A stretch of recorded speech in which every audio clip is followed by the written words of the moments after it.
Also, in continuation of the ongoing security offensives across criminal flashpoints, the command carried out strategic clearance operations on the 7th of May 2026 in Owerri, Ezukala, Oruba North local government of the state. Recall that the camp was earlier destroyed by the joint security team before the confession of one Nnamdi in the Kelendem Ogbonna. I'm gonna excuse my German ideal, so I'm gonna excuse my pronunciation. Nnamdi Nke Dilim Ogbonna, male, age 37 years, allegedly one of the top commanders of the proscribed secessionist group in the custody, as well as intelligence received over time points on how some escaped gang members were attempting to regroup. Let me explain this part.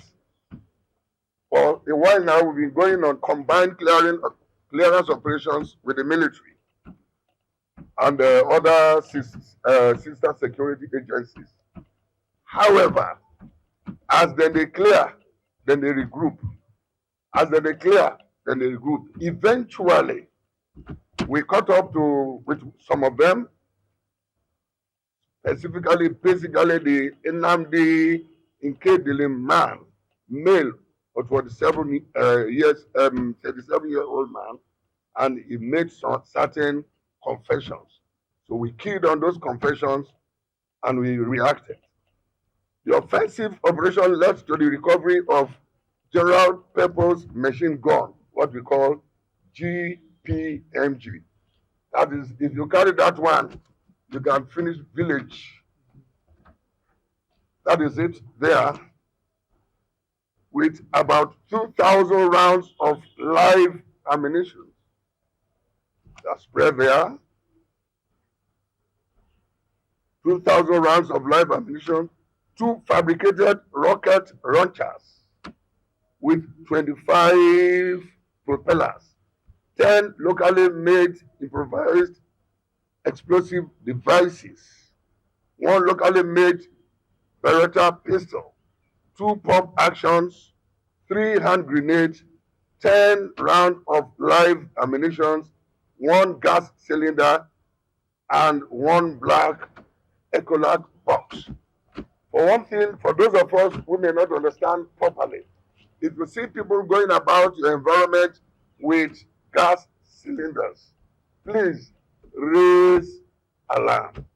It's part of, if you see something, say something. Gas cylinders is the most commonest item for the preparation of explosive devices. The operatives also dislodged the armed criminals and sustained operational dominance in the area to prevent any ongoing regrouping. That is the challenge we have as a command. Once you push them from this place, the ones that manage to escape will escape to another place and attempt to regroup. One, the reasons are clear. They know that if they come into town, we'll go after them because we know them. We'll go after them and pick them one by one. And 2, they are very, very most familiar with the environment. And they have lost credibility, the ability to exist in society. So if society, you people, journalists, the communities, that's why we believe in community engagement. As soon as we hear that persons are seen anyhow in any particular environment, and it is proved that these persons are fallout of these elements, we react and we pick them up. So what they do now is they hide in certain places, regroup, attempt to regroup. So we are begging on the society, the community, the PGs, the local vigilante group to continue to supply us information, because Whatever successes we are making as a command, part of it is proper access to information. In a similar development, operatives of the command acting on credible information of an arrested suspect, one Favor Izuna, aka that is also known as Njoko, age 22, allegedly a member of a dreaded cult group known as the Vikings Confraternity, led to the recovery of one pump action, 7 live cartridges, one locally made Beretta pistol, and 5 rounds of ammunition. The suspect also confessed to be one of the executioners of the dreaded cult groups and have led as well as participated in many killings, including victims identified as Emeka Chukwuka, male, Chinelu Onyeka, female, among others in Obosi and its environs. You know, the executioner is the killer, the man who does the act of pulling the trigger, or if it is to use a knife or axe to hit or to slit the throat. He is a very powerful person amongst the Vikings or any other cult group, and they are very respected. First, they will test you by even telling you that do you have the capacity to rape your mother or rape your sister? If you do that, they promote you to such position. That's why we talk to parents every day. Don't hide your children, because one day you are likely to become a victim. Efforts are ongoing to arrest other fleeing gang members and dismantle the criminal network associated with the suspect. The command has also secured the remand of 5 suspects at the correctional center over various cases involving sexual offenses and child abuse in Oka. One thing there's so much child abuse by male brothers, male neighbors, because of what I had earlier mentioned. They do these things as part of empowering themselves in what they call opeshi, that if you have the power, if you can rape a 10-year-old girl, if you can do this, you can assault your mother, these things are weird, sad to know, but very, very weird. So we have to be very careful. When we make arrests, a lot of parents will come. My pikin not be caught. My pikin not be caught. Meanwhile, it's even a capone in the court. That is what we see. And they begin to blackmail police officers that my pikin not do anything. Meanwhile, you don't even know where your pikin sleeps.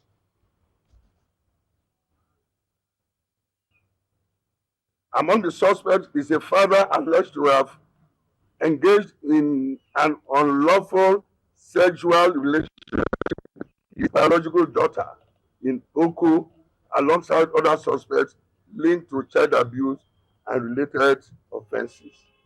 The command view crimes against children and vulnerable persons as grave violations and assures the public that all cases involving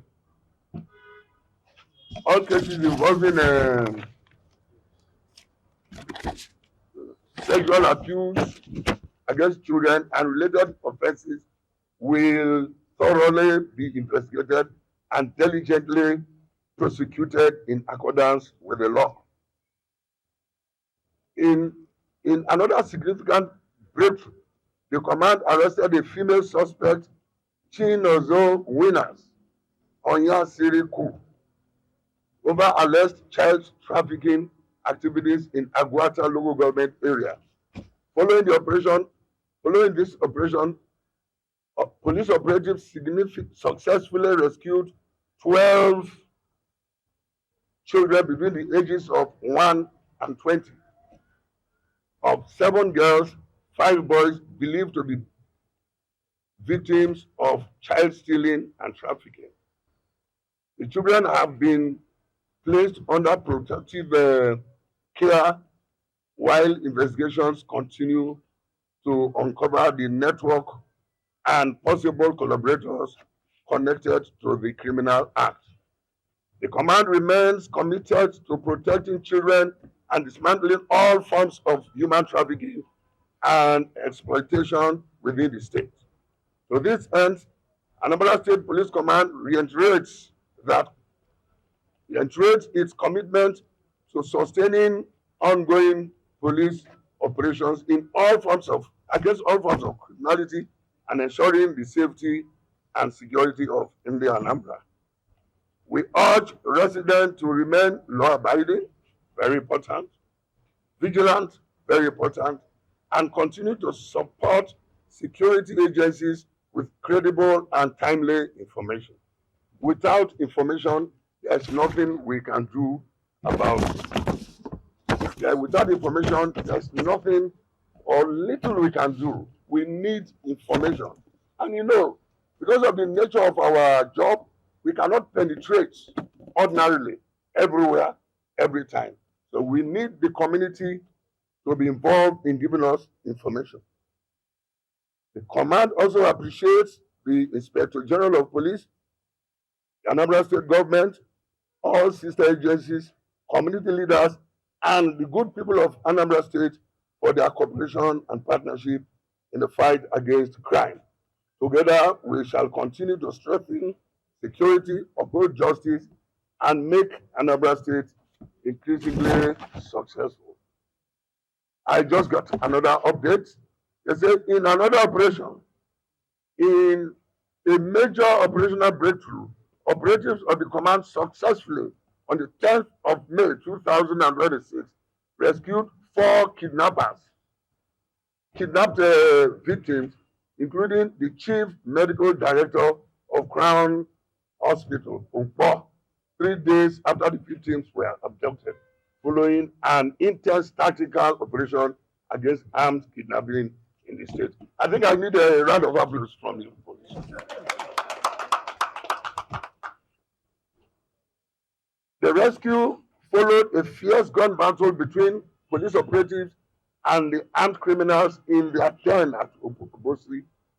Following the operation, the operative neutralized 2 suspects and recovered 1 locally made pistol, 100 GPMG ammunition, 23 expended ammunition, and 3 vehicles, including 1 silver-colored RX Lexus belonging to one of the rescued victims, and others allegedly stolen or used by the gang members for their criminal operations. Regrettably, the command recorded 1 fatal injury to a police officer during the exchange of gunfire. The officer paid the supreme price in active service to the nation. The command honors his courage, gallantry, and dedication to duty, as well as the state government on the promise to take care of the late officer's family and hospital expenses of the 2 other injured officers currently responding to treatment. The operatives have also condoned off the building where the victims were rescued in view of the reaction of the people in the area who attempted to burn it. In fact, I am suggesting that any building of such nature that is used for kidnapping should be turned to police station or police residential houses. There is no need seizing demolishing the under the river, because some of us don't get better accommodation.